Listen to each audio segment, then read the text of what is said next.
A crise, apesar do seu desconforto, sempre nos abre grandes e oportunas portas. Estamos numa série de mensagens no livro de Neemias. E para nossa meditação neste dia maravilhoso, vamos estar lendo alguns versículos do capítulo 3 de Neemias. Vamos passar a ler o verso 1, 2, o 3, o 6, o 13 e o 15, aonde fala: E levantou-se Eliasibe, o sumo sacerdote, com os seus irmãos, os sacerdotes, edificaram a porta do gado, a qual consagraram e levantaram as suas portas, até a torre de Meá. Consagraram até a torre de Ananel. E junto a ele edificaram os homens de Jericó. Também ao seu lado edificou Zacur, filho de Irne. A porta do peixe edificaram os filhos de Azena, a qual emadeiraram e levantaram as suas portas com as suas fechaduras e os seus ferrolhos. E a porta velha repararam-no Joiada, filho de Passeia, e Mesulão, filho de Bessodias. Estes a amadeiraram e levantaram as suas portas com as suas fechaduras e os seus ferrolhos. A porta do vale reparou Anum e os moradores de Zanoa. Estes a edificaram e levantaram as portas com fechaduras e os seus ferrolhos, como também 1000 côvados do muro, até a porta do monturo. A porta do monturo reparou-a Malquias, filho de Recabe, maioral do distrito de Bet-Aquerem. Este a edificou e levantou as portas com as suas fechaduras e os seus ferrolhos. E a porta da fonte reparou a Salum, filho de Col-Ozé, maioral do distrito de Mispa.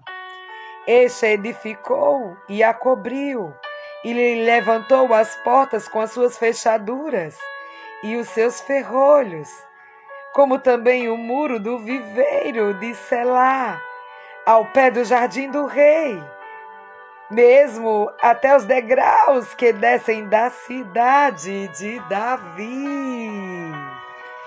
Que palavra maravilhosa! Sabe, no capítulo 3, ao qual acabamos de ler, nós vamos estar falando sobre o processo da edificação dos muros de Jerusalém. Sabe, meu querido ouvinte, a palavra reparou, ela é predominante em todo o capítulo, porque para os judeus que voltaram do exílio, o processo de reconstrução das portas e dos muros de Jerusalém contrastava-se com a realidade caótica do presente. Sabe, depois você medita em Salmos 126, mas oferecia ao mesmo tempo a lembrança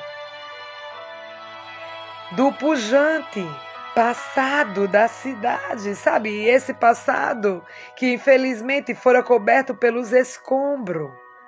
Meu amado ouvinte, deixa eu dizer uma coisa. Os judeus estavam dispostos a remover as ruínas e a partir delas reconstruir uma nova vida, uma nova história. E é nessa perspectiva que vamos meditar neste texto hoje. Sabe? As portas de Jerusalém. Sabe, meu querido ouvinte, a cidade santa, como todos sabemos, era muito grande. E logo eram necessárias várias portas de acesso àquela cidade, para que as pessoas corressem normalmente, andassem, entrassem, saíssem, sabe? Mas o que fazer se as portas estavam queimadas e os muros fendidos? Nessas ocasiões, meus queridos, Jerusalém tornava-se uma presa fácil para os seus inimigos. E a única solução naquele momento era reerguer as portas e reconstruir os muros. Apesar do desconforto e da crise, sabe, homem algum seria capaz de realizar uma obra como aquela sozinho. Era preciso uma unidade, era preciso o esforço do povo, sabe, o povo junto. Aí sabe o que aconteceu, meu querido? Foi aí que entra Neemias, encorajando o povo. Aceitou o desafio da reconstrução. Sabe, aquele povo foi encorajado por Neemias para reparar as portas, levantarem os muros. Deixa eu dizer uma coisa para você. A porta do gado e a porta dos peixes, a porta das ovelhas. Vimos lá a partir do verso 1. De acordo com os estudiosos, essas portas situavam-se na entrada mais oriental do lado norte das muralhas de Jerusalém. Depois você medita em Neemias, ali no capítulo 12, no verso 39. Sabe, em algumas versões é chamada de porta das ovelhas.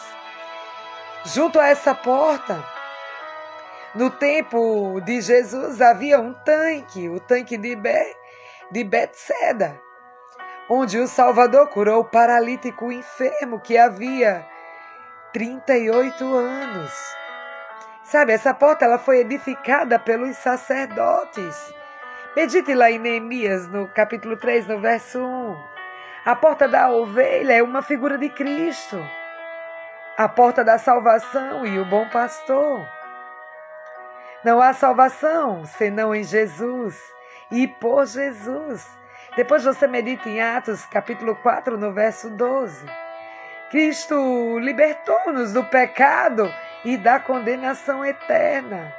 Sabe, meu amado ouvinte, o sumo pastor morreu por nossas iniquidades, libertando-nos do castigo do pecado, que é a morte.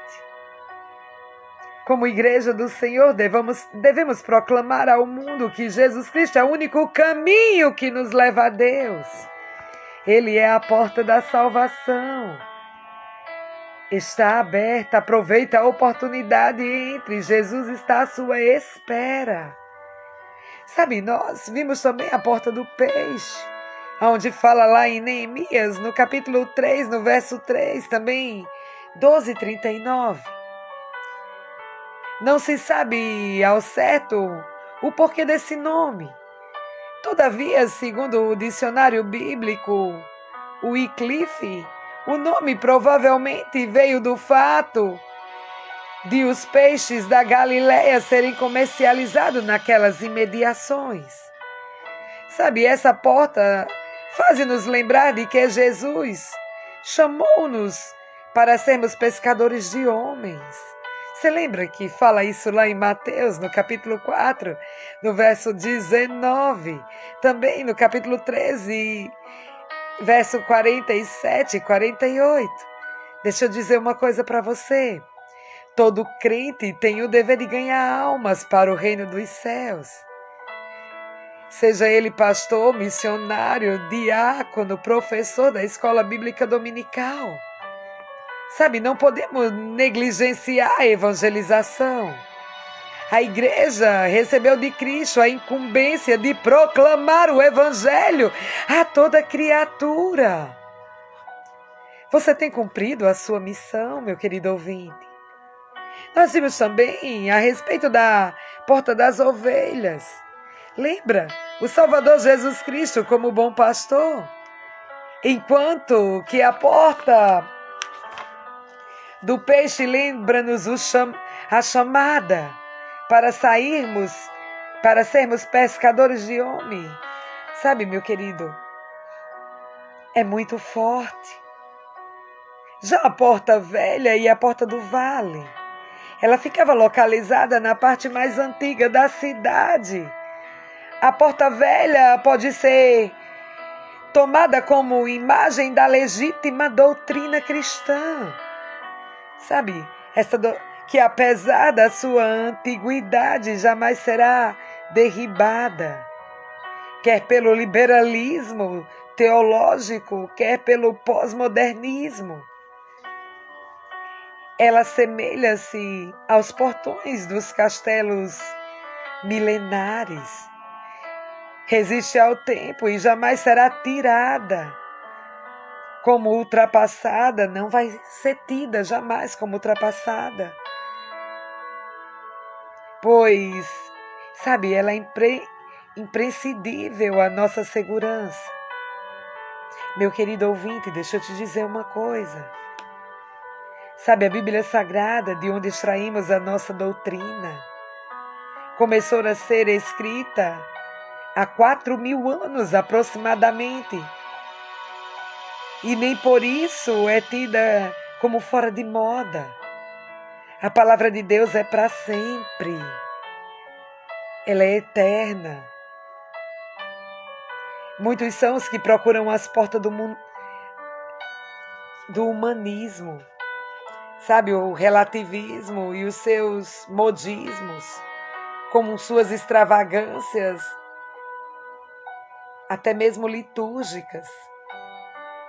E o que diremos dos pregadores que se comportam como gurus, sabe, da autoajuda?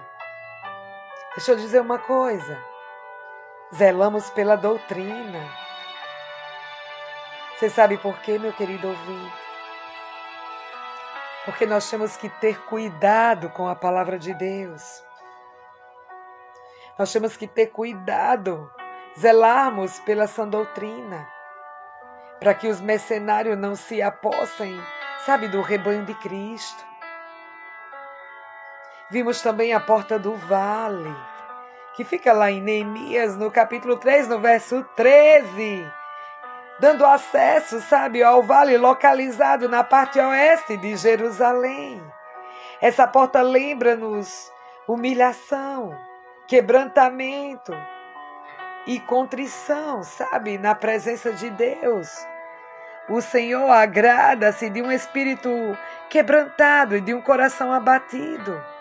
Medite em Salmos 51, no verso 17, da parte B.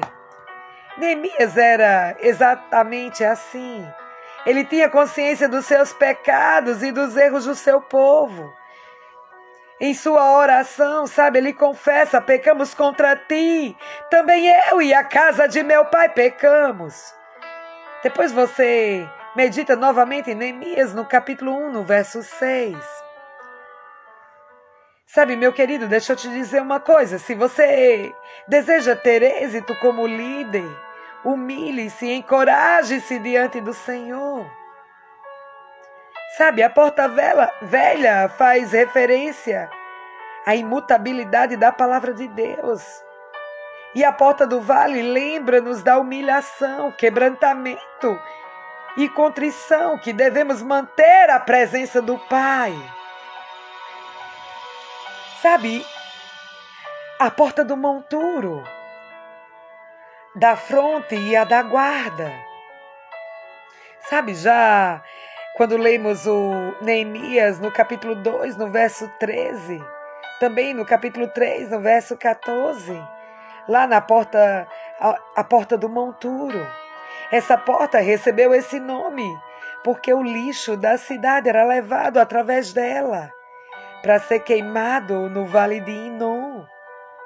Que lição nos traz a porta do monturo? Sabe, meu querido ouvinte, a igreja e a família devem ter cuidado para não se contaminar com os lixos desse mundo, as heresias, apostasias, imoralidades e mentiras. Se não tomarmos cuidado, todo esse lixo invadirá os nossos lares, sabe, por intermédio da mídia. Infelizmente, meu querido ouvinte, muitos são os que passam horas e horas seguidas diante, sabe, de uma televisão, de uma internet, permitindo que abominações lhe entrem pela casa. Sabe, a palavra de Deus adverte-nos Não meterás, pois, abominação em tua casa, para que não seja anátema. Cuidado. Medite em Deuteronômio, no capítulo 7, no verso 26.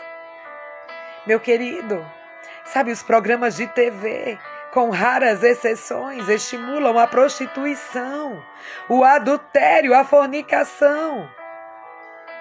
Nós temos que ter cuidado com o que devemos ver, ouvir e lermos. Medite nas Sagradas Escrituras. Viu? As Escrituras alertam-nos a não colocarmos coisas maus diante dos nossos olhos. Sabe, meu querido irmão, não se contamine com esse tipo de lixo do mundo. A porta da fonte. Sabe, essa porta ficava próxima ao tanque de Siloé, ou o tanque do rei. A porta da fonte é uma figura bastante forte da palavra de Deus.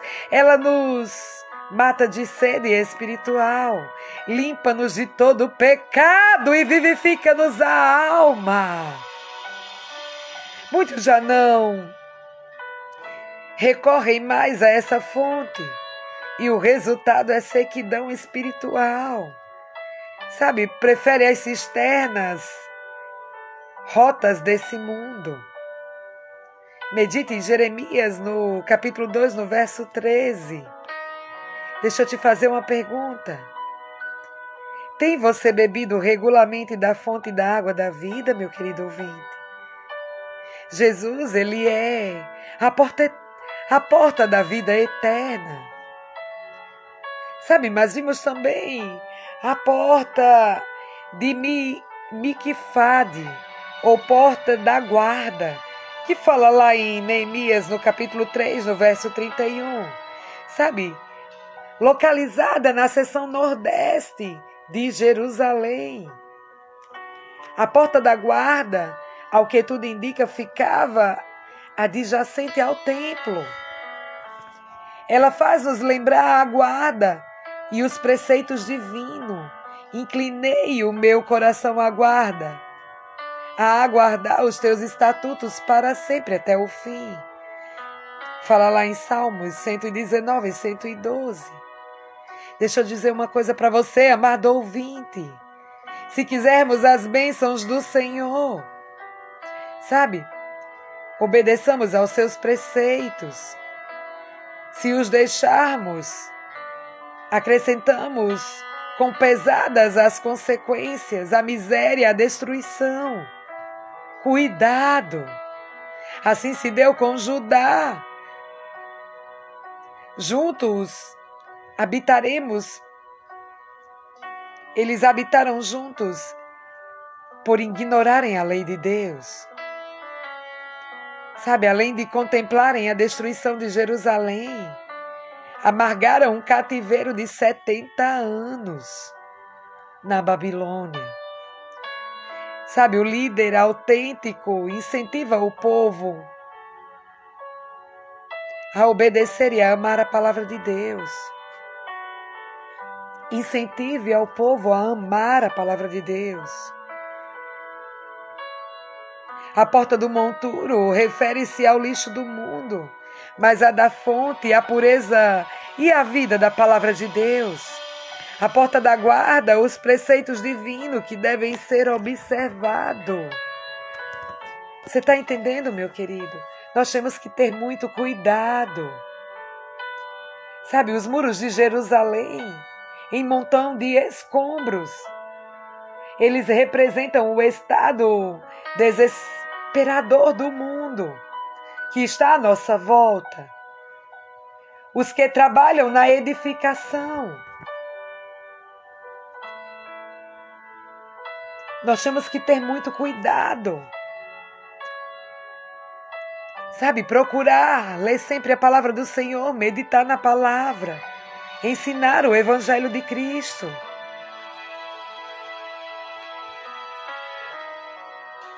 Deixa eu dizer uma coisa para você. Nós temos que começar, cada um deve começar por sua própria casa. Ajudar, sabe, meu amado ouvinte, O processo da obra de Deus em nossa alma é o melhor que podemos fazer em favor do bem da noiva de Cristo.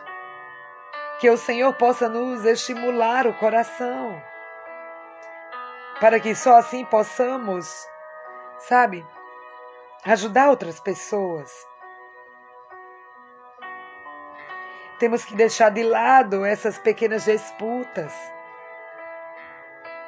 e nos focar somente na palavra do Senhor, na obra do Senhor. Temos que nos dedicarmos na construção dos muros, da mesma maneira que o povo de Deus se dedicaram na reconstrução dos muros de Jerusalém. Procurarmos vivermos em santidade e termos cuidados contra os assaltos do inimigo, aqueles inimigos declarados. Que o Senhor Jesus nos direcione, nos guie, nos proteja, nos guarde, nos dê estratégia, união. Que nós possamos estar sempre juntos para somar, para multiplicar e não para dividir ou diminuir. Que Deus possa ter falado no teu coração. Que nós possamos estar unidos, estar sempre meditando nas portas de Jerusalém, meditando na palavra de Deus. Que Deus